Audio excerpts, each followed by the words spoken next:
آج میں آپ کے ساتھ ایک ایسا حقیقی کیس شیئر کرنے جا رہا ہوں جو حال ہی میں ہمارے پاس آیا اور جس نے مجھے اندر سے ہلا کر رکھ دیا۔ سوال یہ ہے، کیا کوئی محکمہ کسی ایسے سرکاری ملازم کو جو ایک ہاتھ سے معذور ہو صرف ذاتی انبن کی بنیاد پر بار بار بلا جواز ٹرانسفر کر کے ہراس کر سکتا ہے، اور ظلم کی حد یہ کہ نئی جگہ بھیج کر وہاں اسے جوائننگ بھی نہ دی جائے؟ کیا قانون کے پاس ایسے ملازم کے لیے کوئی تحفظ موجود ہے؟ آج ہم اس صورتحال کے قانونی حل پر بات کریں گے۔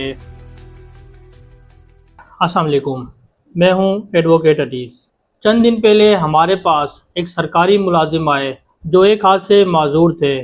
وہ معذوری کے باوجود اپنے محکمے میں پوری ایمانداری سے ڈیوٹی کر رہے تھے، لیکن افسران کے ساتھ کسی بات پر انبن ہو گئی۔ بدلے کے طور پر انتظامیہ نے کیا کیا؟ بغیر کسی وجہ کے ان کا ٹرانسفر ایک دور دراز علاقے میں کر دیا۔ وہ معذور تھے، ان کے لیے سفر کرنا ویسے ہی مشکل تھا، لیکن حد تو تب ہوئی جب وہ نئی جگہ پہنچے تو وہاں انہیں چارج لینے سے منع کر دیا گیا اور کہا گیا کہ ہمارے پاس آپ کی پوسٹنگ کا کوئی ریکارڈ نہیں ہے۔ ایک معذور بندے کو فٹ بال بنا کر رکھ دیا گیا۔ جب وہ مایوس ہو کر ہمارے پاس آئے تو ہم نے فوری طور پر اس کیس کو چیلنج کرنے کا فیصلہ کیا۔ ہم اس کیس کو فوری طور پر سروس ٹربیونل میں لے کر گئے اور وہاں ثابت کیا کہ اگر تبادلہ کام کی ضرورت کے لیے نہیں ہے بلکہ صرف تذلیل کے لیے کیا جائے تو وہ تبادلہ سراسر غیر قانونی ہے، اور قانون کی نظر میں کسی بھی ملازم کو وجہ بتائے بغیر یا پالیسی کی خلاف ورزی کر کے ٹرانسفر نہیں کیا جا سکتا۔ اس معاملے کے ریلیٹڈ ایک اہم ججمنٹ بھی موجود ہے جو کہ آپ اسکرین پر دیکھ رہے ہیں، جس میں عدالت نے واضح کیا ہے کہ انتظامیہ اپنی من مرضی سے ملازمین کا تبادلہ نہیں کر سکتی۔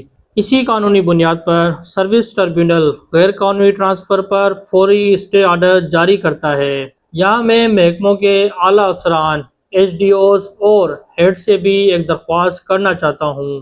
کرسی اور اختیار ہمیشہ رہنے والی چیز نہیں ہے، لیکن آپ کا رویہ اور آپ کے فیصلے ہمیشہ یاد رکھے جاتے ہیں۔ کسی کی مجبوری یا معذوری کا ناجائز فائدہ اٹھانا نہ صرف قانونی طور پر غلط ہے بلکہ اخلاقی اور انسانی بنیادوں پر بھی سراسر ظلم اور غلطی ہے۔ یاد رکھیں، بحیثیت افسر آپ کو اپنے ہر فیصلے کا جواب دہ ہونا ہے، قانون کی عدالت میں بھی اور اللہ کی بارگاہ میں بھی۔ طاقت میں آ کر کسی ملازم کی زندگی عذاب نہ بنائیں۔ قانون سے اوپر کوئی نہیں، اور اگر آپ اختیار کا ناجائز استعمال کریں گے تو عدالتیں موجود ہیں۔ اگر آپ یا آپ کا کوئی ساتھی سرکاری ملازمت میں اس قسم کی انتظامی ہٹ ڈرمی کا شکار ہے تو گھبرانے کے بجائے اپنا قانونی حق استعمال کریں۔ اگر آپ کا سروس لاز یا ٹرانسفر پالیسی سے متعلق کوئی سوال ہے تو کمنٹ سیکشن میں سوال پوچھ سکتے ہیں۔ ویڈیو کو لائک کریں اور شیئر کریں، اور ہمارے چینل کو سبسکرائب کرنا نہ بھولیے گا۔ اپنا اور اپنی فیملی کا بہت زیادہ خیال رکھیے گا۔ پاکستان زندہ باد، پاکستان پائندہ باد۔ اللہ حافظ۔